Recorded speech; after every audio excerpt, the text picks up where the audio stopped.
Well, I get up about, at least 4:30, 5 o'clock every morning. Well, that's a farmer. Farmer hours.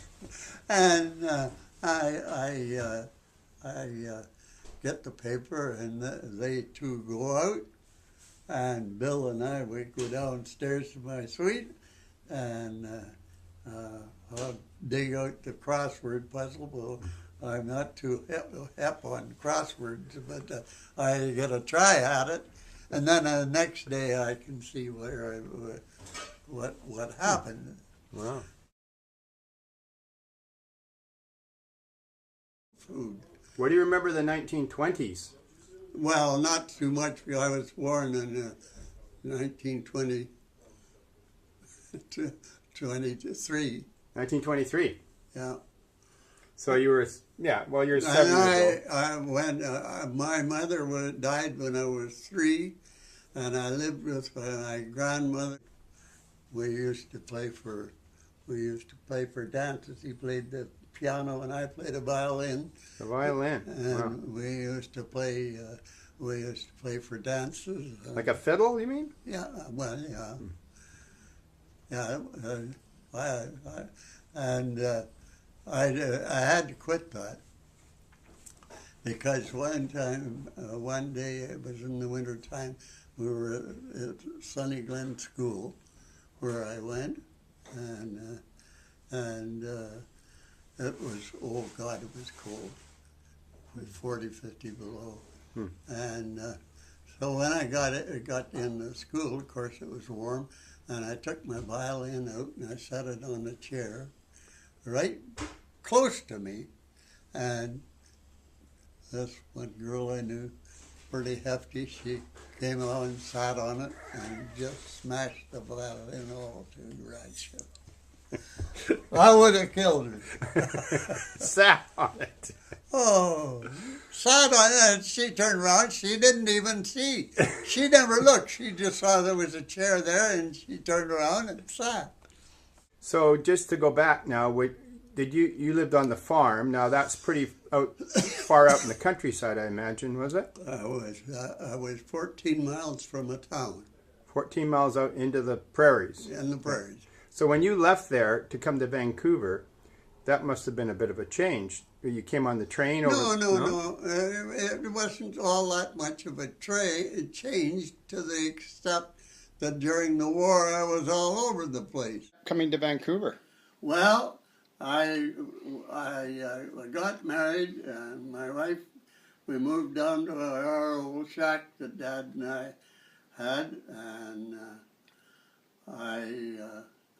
he'd never worked the land very much or did much of anything. He couldn't. And though the first year I just worked my guts out, working the land and everything. And my neighbor came down and he said, "Don, if we got any moisture this year, you got her made." Well, I didn't get any moisture. Really? It came up like that and went. So by that time I'd used all my money, and so I said to Dorothy, "Where will we go, east or west?" She said, "Well, I've been in Vancouver." She worked for Woodward's for a while as a store. On the groceries, and she said she was hard of hearing, but she said I may be able to get a job back there. So Woodward's is a big deal back in the 50s. Yes, Everybody loved Woodward's, yes. right? What do you remember about Woodward's when you first came out? Well, I didn't have much to do with it because Dorothy worked there. She did the groceries and whatnot. Did she like working there? Oh, yes. So the Woodward's food floor was kind of famous down in the basement because it was the biggest in North America for a while. It was a big deal, right? Yeah. She worked there for a while. Well, she worked there for 4 years before, 3 or 4 years before we were married. And you're saying she enjoyed working there? Well, she she lived with her sister up in Vancouver Heights there, and she catch the bus and you go right down, take her right down to the back of the store in those days.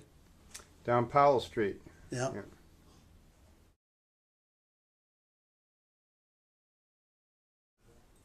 So when you arrived in Vancouver in 1947, what do you remember about the city? What impression did the city make on you? It was in a hell of a shape. How so? Well, downtown, the poles were all falling over. I remember, I'll give you enough. I went up, we put a new secondary in, and I'm going to undo the houses. And so gee, there's one house there. So I cut the wires off, and a woman 3 doors down said, "Hey, you killed my electricity." And they had it going from one house to the other. Mm-hmm. And that didn't happen too often. So did you go to the beaches or the mountains at all back then in the 40s? Did you? No. No, you were working all the time. I was. Well, you see, I in Saskatchewan, you didn't have much chance. Well, you could go to Jackfish Lake and like that, but I got my first car, my Model T, when I was 16, and I was there because Dad didn't have a car, and we had no way of getting around much. And so you're 14 miles out. What, you're on horseback before that? pardon? How did you get around? By train? Team. By team? No, in 1930 they put a railroad right across the corner of our farm. Oh, it was nice of them. And then, and now it's all gone. But it was pretty good. So when you worked for Human Rumble, you said for 30 years? Human 40 Rumble? years. 40 years, Human Rumble. That was a really big electrical contracting company, right? Yeah. And Hume was actually mayor in New Westminster through almost all of the 1950s. And then I think in the 1960s, he built a great big house in the middle of the British properties. Oh, I put the power in. I worked on the crew to put the power. When they built the house? Yeah. What year was that, do you think? Oh, I don't know. I couldn't tell you. I was working as a lineman then. Yeah. In the 60s. Yeah. And that's the house that Jimmy Pattison bought quite a long time ago, Mayor Hume's house. Yeah. And Jimmy Pattison's been living there ever since. He's still living in that house. Oh, yeah. Hume was in 15 East 2nd was Hume's office, shop. And that's where they had the trucks in there. It was an old barn. That's now the Olympic Village. Yeah. When Deb and Donna, my other daughter, took me around, take me through, and then, Christ, I couldn't find my way out. But we had I didn't go to that part of the town at all because it was too crowded. But you must have done something to get out of the house on the weekends. Did you go to church or something, or what were you doing? Yeah, we went to church. There was a church across the street. Oh, you didn't get very far. No, in where that Veterans Project was there across the street. Yeah. And those guys, of course, the guys that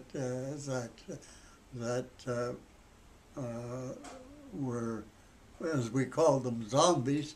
Really? They were all in Canada, and they got the same money I did, but they spent it on booze, and They had been in the military. well, yeah, they've been in home defense, as they called it, and right from Grandview Highway right up to 22nd. That's where they built all the houses. Wartime. Oh. post-war housing for Yeah, the and veterans. then there was one in the West End too. But none of those are the guys that came out of the big, what was it, the big hotel that was downtown. Hotel Vancouver. Yeah. Yeah. That was where they kicked them all out of there and got them in there.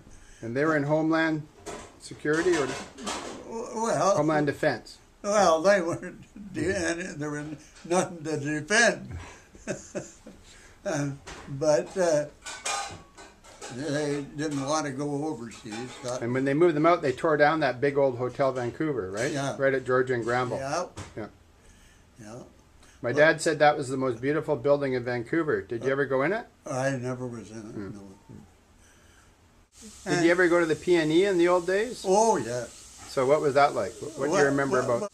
So you kind of like the whole farming aspect of it, because in the 50s they always had a lot of farm stuff there, didn't Oh, they? yeah. And they always had lots of good animals and stuff. And Prize animals Yeah. and prize vegetables and prize, horses and Horses. cattle. right. And of course, I was used to horses. And then they'd have the few shows, I guess, the horse show and the... Well, we didn't. We never stayed too much. So I stayed out of downtown Vancouver as much as I could because it. Well, no, that's not right either. Because we'd go to Dorothy and I'd go to the bay, and Go shopping at the Bay. yeah, and Eaton's and anything you wanted something big, or a dress or yeah. Downtown shopping at the three big department stores. Yeah, I remember Woodbridge, and then there was just next to it was, what the hell was that? Army and Navy? No, another. Well, Spencer's or Eaton's. Spencer's. Oh, you went to Spencer's. Okay. Yeah. It became Eaton's. Yeah. And oh yeah, but I was so goddamn tired most of the time, especially doing line work because Up and down the poles. yeah, That'll keep you in shape. yeah. Well, I guess something did. Yeah, Wow. but it's. Did you ever go to Vancouver Island in those days? Take the boat over? Oh yeah, yeah. I worked on Vancouver Island. All those islands when we were putting in cables, underwater cables. Oh, you laid the cable to Vancouver Island? Oh yeah. Oh, really? Well, some That's the ship, and this is laying cable over to Vancouver Island? from Vancouver Island over to Salt Spring. We got 6 cables going from Bowser to Vancouver Island. That's pretty weird looking equipment. That's for testing. Yeah. And there's again another thing feeding the cable. And then this is obviously coming ashore with the cable. Yeah.